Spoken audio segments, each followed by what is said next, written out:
Rádio França Internacional.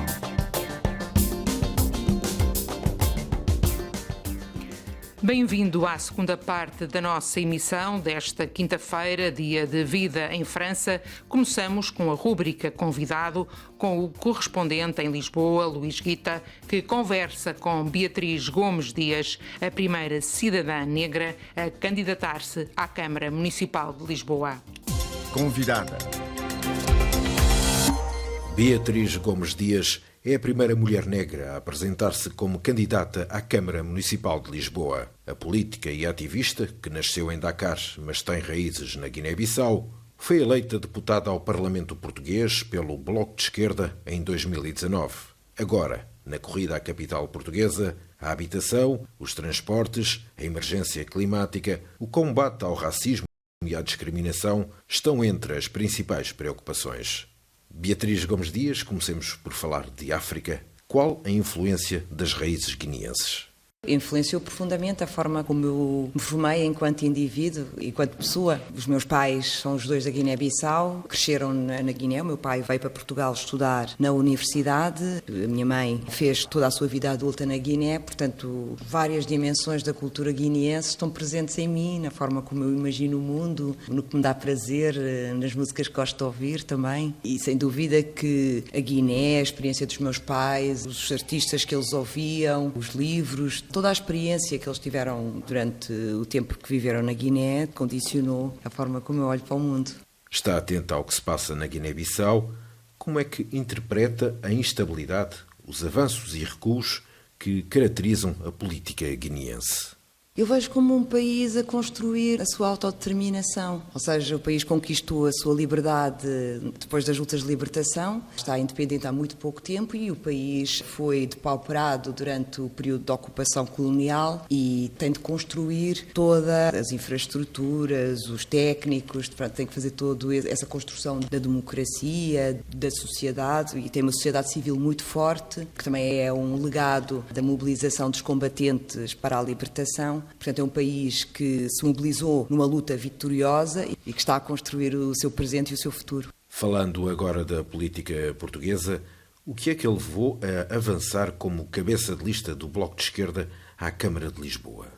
Foram vários motivos. Primeiro, o desafio de contribuir para transformar a forma como se faz política na cidade de Lisboa.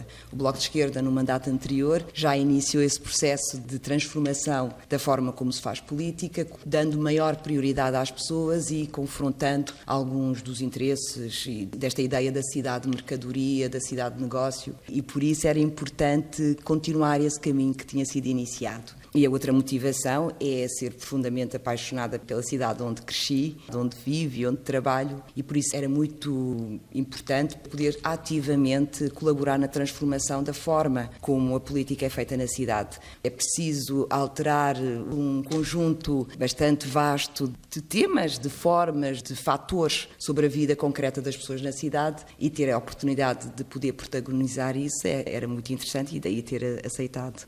Quais são os problemas que a preocupam mais e que gostava de resolver mais rapidamente na capital portuguesa?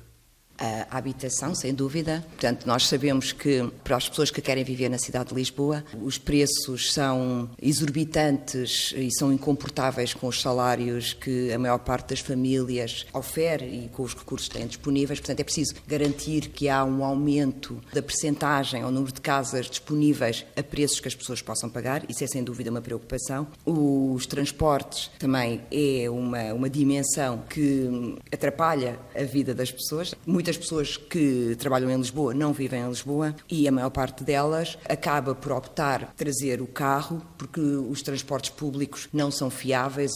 E depois também é preciso diminuir o número de carros que entram, ou seja, nós precisamos responder à emergência climática, portanto, habitação, transportes e alterações climáticas, emergência climática. Nós precisamos de garantir que a Câmara e a cidade têm instrumentos que respondam ao aquecimento global, ou seja, aos aumentos da temperatura. E por isso é preciso reduzir a emissão de dióxido de carbono. Isso pode ser conseguido reduzindo o número de carros que entram na cidade, que pode ser conseguido melhorando os transportes públicos, mas mas também precisamos de criar outras respostas ou outros mecanismos. Precisamos de aumentar as vias cicláveis, também criar mecanismos para as pessoas poderem andar a pé e também é preciso aumentar as bicicletas partilhadas para que uma pessoa que viva fora de Lisboa possa ter a garantia de apanhar um transporte público até uma zona de transporte e ter nessa estação uma paragem de bicicletas partilhadas, poder usar a bicicleta e saber que encontra vias cicláveis por toda a cidade e que se pode deslocar em segurança na cidade. Uma das ideias que defende para Lisboa é a gratuitidade dos transportes públicos.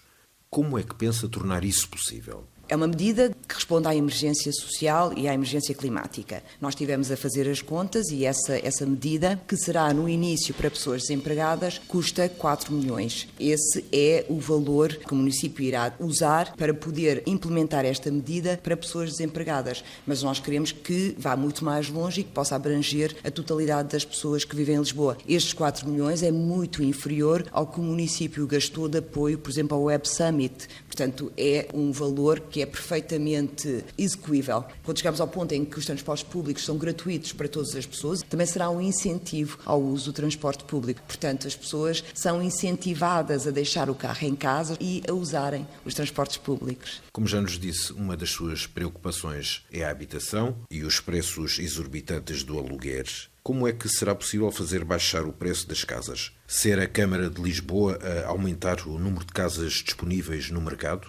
Nós já temos um mecanismo para garantir esse aumento expressivo do número de casas. Nós achamos que é possível disponibilizar 10 mil casas ao longo deste mandato. Ou seja, esse é o número que é necessário para poder garantir que as pessoas possam viver em Lisboa e garantir mecanismos de controle do preço do arrendamento. Como é que isso será feito? Através do programa Renda Acessível, que neste momento tem 2 pilares, um pilar público e um pilar privado. O Executivo da Câmara Municipal tem insistido no pilar privado e nós consideramos que o que deve prevalecer é o pilar 100% público, em que a Câmara Municipal reabilita o seu património e também acordos como foi feito com a Segurança Social, em que a Câmara adquiriu património da Segurança Social, reabilitou e colocou no mercado de arrendamento a preços acessíveis. E os fogos que estão a ser entregues agora são deste programa de renda acessível 100% público. Enquanto o pilar privado não tem avançado, ou seja, ainda não teve nenhuma resposta eficaz. Portanto, isso permite-nos concluir que o caminho a seguir é precisamente este que nós tínhamos defendido nas reuniões da Câmara. Portanto, é o Executivo recuperar património próprio, património disperso também, que existe, e também construir,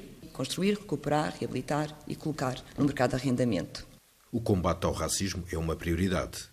O combate ao racismo e à discriminação que existe na sociedade portuguesa e está ativa na cidade de Lisboa. Portanto, nós precisamos de ter mecanismos que combatam todas as formas de discriminação de género, de discriminação de orientação sexual, identidade de género e expressão de género e também discriminação de capacidade e de idade. A cidade tem de conhecer a diversidade da sua população e também perceber quais é que são as especificidades dos diferentes grupos que compõem a cidade. Nós queremos anular a política de medida única, não é? Idêntica para todas as pessoas e criar políticas específicas para os diferentes grupos que têm problemas específicos. Estas medidas devem ser transversais às políticas de habitação, às políticas de transporte, às políticas de urbanismo. Todas elas devem ter em conta as especificidades de diferentes grupos que vivem na cidade. Já foi alvo de racismo. A partir do momento em que foi eleita deputada da Assembleia da República, ganhou uma maior exposição. Aumentaram também as agressões racistas? As manifestações já existiam. Não há nenhuma novidade na forma virulenta e ignóbil como eu sou tratada. Isso é idêntico ao que eu era antes. O que acontece é que a expressão desse tratamento que procura deslegitimar-me e vilipendiar-me aumentou. Ou seja, há mais pessoas a fazer isso do que no passado, mas torna-se ampliado quando eu sou eleita deputada e também muito mais ampliado quando foi anunciado a minha candidatura à Câmara Municipal de Lisboa. Portanto, esta ideia de não pertença ao tecido social nacional, de falta de legitimidade para ocupar os lugares que eu ocupo, sempre esteve presente na minha vida. A diferença é que mais pessoas se sentem legitimadas para o fazer, a partir do momento em que eu ocupo um cargo público com mais visibilidade do que no passado. Mas sempre aconteceu e isso funciona como ameaças, porque na verdade o que estes comentários pretendem é intimidar-me para que eu desista. do trabalho que estou a fazer. E já pensou em desistir? Nunca, nunca.